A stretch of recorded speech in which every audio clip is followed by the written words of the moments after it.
নমস্কার বন্ধুরা, Bloom apples কিচেনে আপনাদের স্বাগত। আজকে আমি বানাতে চলেছি চিকেন কবিরাজি। কলকাতার একটি বিখ্যাত কিন্তু স্ন্যাক্স এটি। তো কীভাবেই বাড়িতে আপনারা অতি সহজেই এটা বানিয়ে ফেলতে পারবেন, ভিডিওটি দেখতে থাকুন, আশা করি উপকৃত হবেন।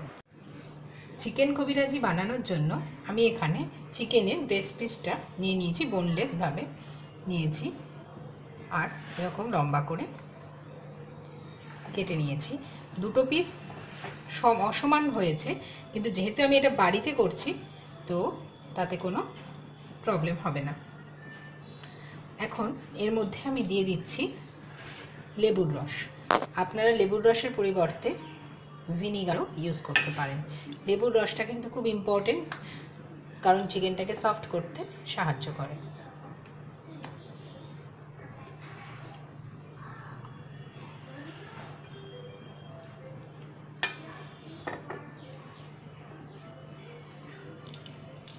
এবার এর মধ্যে দেব আদা। দেওয়ার পর এর মধ্যে আমি দিয়ে দিচ্ছি, আদা না, লেবুর রস দেওয়ার পর এর মধ্যে আমি দিয়ে দিলাম আদা পেস্ট। এখন এর মধ্যে দিয়ে দেব পেঁয়াজ আর রসুনের পেস্ট। আমি 2 টিস্পুন পেঁয়াজ রসুনের পেস্ট দিচ্ছি। রসুন আমি নিয়েছি 6 কোয়া।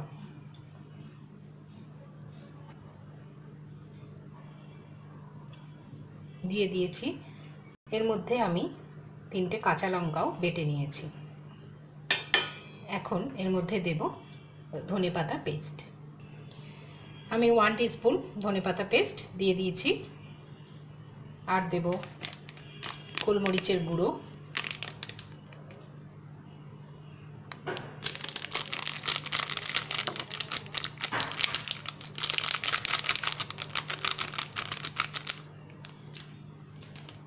আর দেব গরম মশলা গুঁড়ো। গরম মশলা গুঁড়ো দিয়ে দিয়েছি। এখন দেব এর মধ্যে স্বাদ মতো লবণ।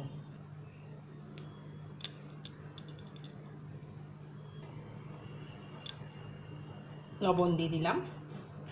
এবার আমি পুরোটা মাখিয়ে নেব মাংসের সাথে। পুরো প্রিপারেশনটা আমি মাখিয়ে নিয়েছি। এখন এটাকে 1 ঘন্টার জন্য রেস্টে রাখবো।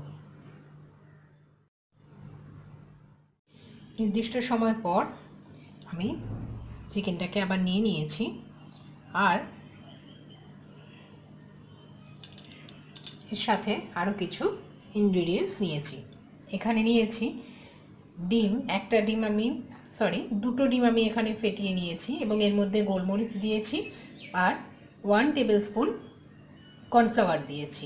এই কর্নফ্লাওয়ার দেওয়াটা কিন্তু খুবই জরুরি। অবশ্যই ডিমের যে গোলাটা তৈরি করবেন সেইটার মধ্যে কর্নফ্লাওয়ারটা দেবেন। এখানে নিয়ে নিয়েছি ময়দা, আর এখানে নিয়েছি ব্রেড ক্রাম্ব। এবার প্রথমে আমি একটা চিকেনের পিসকে তুলব। এটাকে আগে ডাস্টিং করব ময়দার মধ্যে।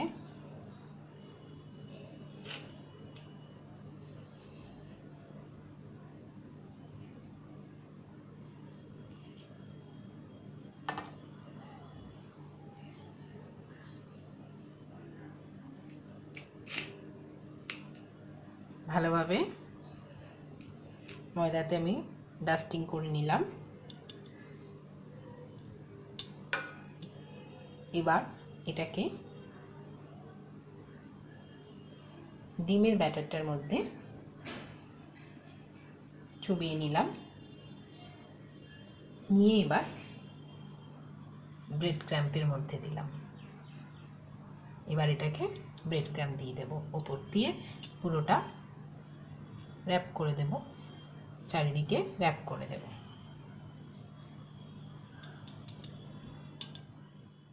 বন্ধুরা, ব্রেড ক্রাম্প দিয়ে আমি মুড়িয়ে দিয়েছি চিকেনটাকে দিয়ে। এখানে আমি এবার এটা রাখলাম।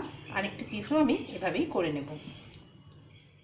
দেখুন বন্ধুরা, আমি চিকেন দিয়ে দুটো কাটলেট বানিয়ে নিয়েছি, অর্থাৎ কাটলেটের শেপে বানিয়ে নিয়েছি। এবার আমি এটাকে ভাজবো। আমি কড়াইতে তেল গরম করতে বসিয়ে দিয়েছি। এই ক্ষেত্রে বলে রাখি, আপনারা যেই বাসনে এটা ভাজবেন, যেই পাত্রে ভাজবেন সেটা যেন ফ্ল্যাট হয়, একটু ছড়ানো হয়, সেটি নেওয়ারই চেষ্টা করবেন, তাহলে কিন্তু রান্নাটির ক্ষেত্রে সুবিধা হবে। তেলটা গরম হয়ে গেছে, খুব বেশি গরম তেলে কিন্তু এটা ছাড়া যাবে না, তাহলে কিন্তু বিস্কুটের গুঁড়োটা তেলে পড়লেই পুড়ে যাবে। ফ্লেমটা মিডিয়ামে রেখে আমি এবার কাটলেটটা ছাড়বো। আমি তেলে ছেড়ে দিয়েছি, আর মিডিয়াম ফ্লেমে আমি এটাকে ভালো করে ভেজে নেব। এটা ভেজে নেওয়া পর্যন্ত, যখন এটা পুরোপুরি ফ্রাই হয়ে যাবে জিনিসটা, তখন অবধি এটাকে চিকেন কাটলেটই বলা হয়। কিন্তু যখনই এটা ডিম দিয়ে কভার করা হয় তখন এটাকে কবিরাজি বলা হচ্ছে।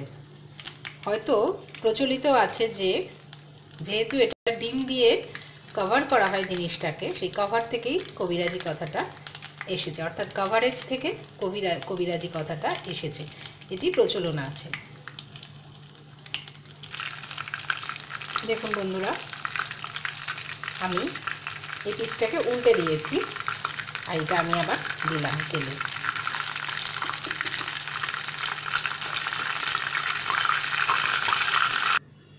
দেখুন বন্ধুরা, আমি চিকেনের পিস দুটোকে ভেজে তুলে নিয়েছি। এবার চলে যাব পরবর্তী পর্যায়ে। আমি যেটা করব বন্ধুরা, এই যে ব্যাটারটা করেছি, এই ব্যাটারটাই দেখুন আঙুলের হাতের মধ্যে নিয়ে এইরকম ওপর নিচ এইরকম করে পুরো জায়গাটা আমি কভার করব। পর আমি একটি চিকেনের যে কাটলেটটা, সেটাকে আবার আমি ডিমের ব্যাটারে চুবিয়ে নিয়েছি, নিয়ে এখানে দিয়ে দিলাম। এবার আমি এটাকে র্যাপ করে নেব। দেখুন বন্ধুরা, কি সুন্দর হয়েছে। আমি কিন্তু পুরো ডিমটাকে দিয়ে র্যাপ করে নিয়েছি। এবার দুপাশে একটু হালকা করে একটু ফ্রাই করে নেব জাস্ট, ব্যাস, তাহলেই কমপ্লিট।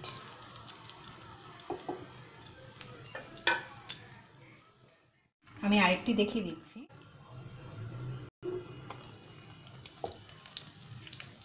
এখানটা বসিয়ে দিলাম, এবার জাস্ট জিনিসটাকে আমি এরকমভাবে এই র্যাপ করে নিই। খুবই ইজি। দেখে হয়তো মনে হচ্ছে খুব কঠিন ব্যাপার, কিন্তু অ্যাকচুয়ালি কিন্তু একদমই না। নিশ্চয়ই আপনারা সকলেই পারবেন। তাহলে বন্ধুরা, রেডি হয়ে গেল মজাদার চিকেন কবিরাজি। এখন আপনারা কিন্তু ঘরে খুব সহজেই এটি বানিয়ে ফেলতে পারবেন। ভিডিওটি ভালো লাগলে প্লিজ লাইক, শেয়ার, কমেন্টস করবেন। নতুন বন্ধুরা চ্যানেলটিকে সাবস্ক্রাইব করবেন।